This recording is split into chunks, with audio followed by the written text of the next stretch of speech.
All of you are actually saying what's happening in the Russia-Ukraine conflict. You have so many brands that are pulling out of Russia at this point, whether it's Apple Pay, whether it's Google Pay, and many companies are questioning how they should go about their work in Russia. There are many companies who are hopping onto the marketing function.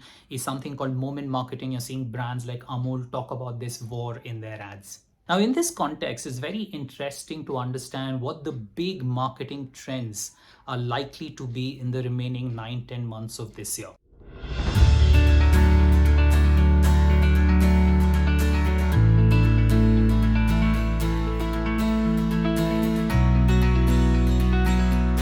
To introduce myself, my name is Sandeep Das. I am an MBA from IIM Bangalore and I have a strategy course from INSEAD. I have 12 years of leadership experience, having worked in leadership roles across FMCG and consulting. I'm the author of 3 successful books, with my third book, Hacks for Life and Career, a Millennial's Guide to Making It Big, being a bestseller on Amazon. The first trend I want to speak about is companies will talk a lot about purpose. So what is purpose? Purpose is a higher narrative to bring in consumers under one roof. If you looked at brands earlier, they would only talk about growth, revenue growth, market share, profits. But now they talk about this higher narrative. If you look at Coca-Cola, it's about refreshing the world. If you look at another brand, it's about democratizing education. If you look at Amazon, it's about building the most consumer-centric company. So each of these brands are going to talk about a purpose to rally people or rally consumers under that one overlying message.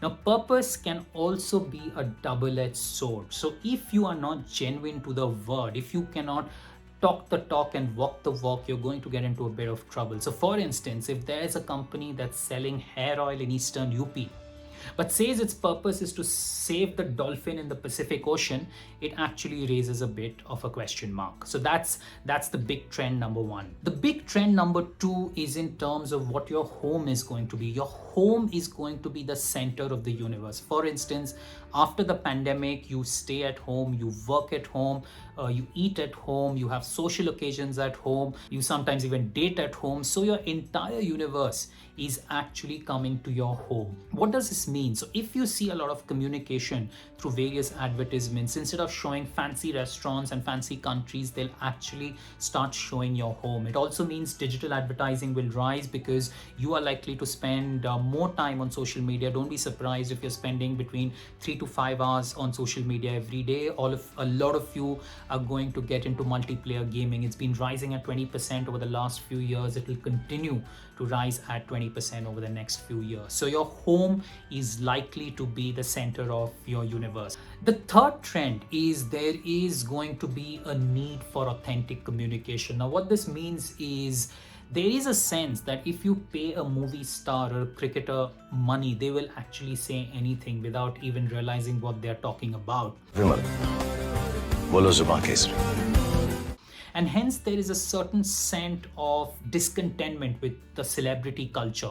Now you will see a lot of companies start moving towards influencers, not the big ones. Even with the mega influencers, you have that sense that whatever money you give them, they will just say it. But smaller influencers, nano influencers, mini influencers, because you will always think that they are people like me, and if they are saying something, it must be good for me. So you're going to see a lot of move towards authentic celebrities that are going to come in this year. The second is going to be in terms of channel of communication. You will see that voice and audio is going to become very big. India is already one of the biggest podcasting markets in the world, and you will see audio scaling up significantly over this year. For instance, you are listening to my voice right now, and I'm sure you find it a little authentic. You can feel a sense of connect. So similarly, audio social media, audio live streaming is going to have a huge rise this year. The trend number 4 is about the environment and sustainability. If you look at the Western markets, there's a lot of conversation in terms of how brands are standing up for environment and sustainability. So if you are a brand, how much water are you consuming? How much pollutants are you leaving?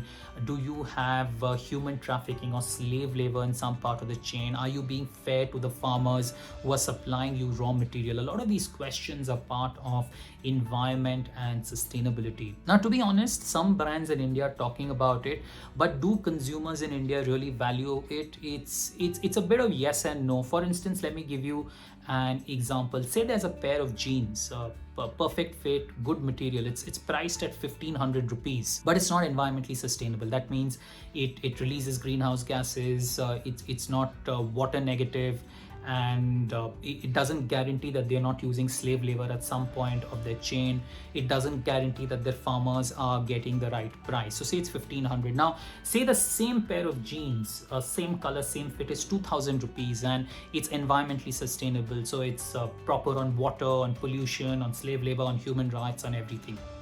So 1500 rupees jeans, which is not sustainable, 2000 rupees jeans, which is sustainable. Which one will you buy? I did an experiment on LinkedIn and turned out that 85% of the people who voted still want that 1500 rupees jeans. So I think environment and sustainability, a lot of brands will talk about, but consumers will take a few more years to warm up to this idea. The fifth big trend is brands have to get ready for backlash.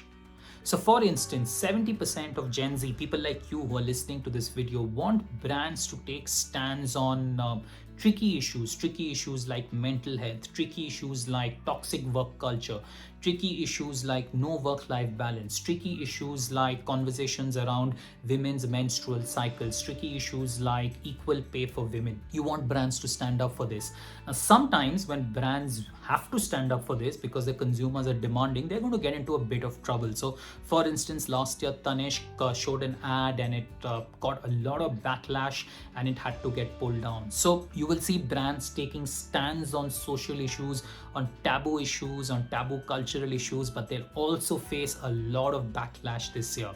The guiding principle is very simple: as much as possible, avoid religion and politics, and 80% of the issues are taken care of. So what are some of the other trends you have in mind? In case you have some suggestions, drop them in the comments box.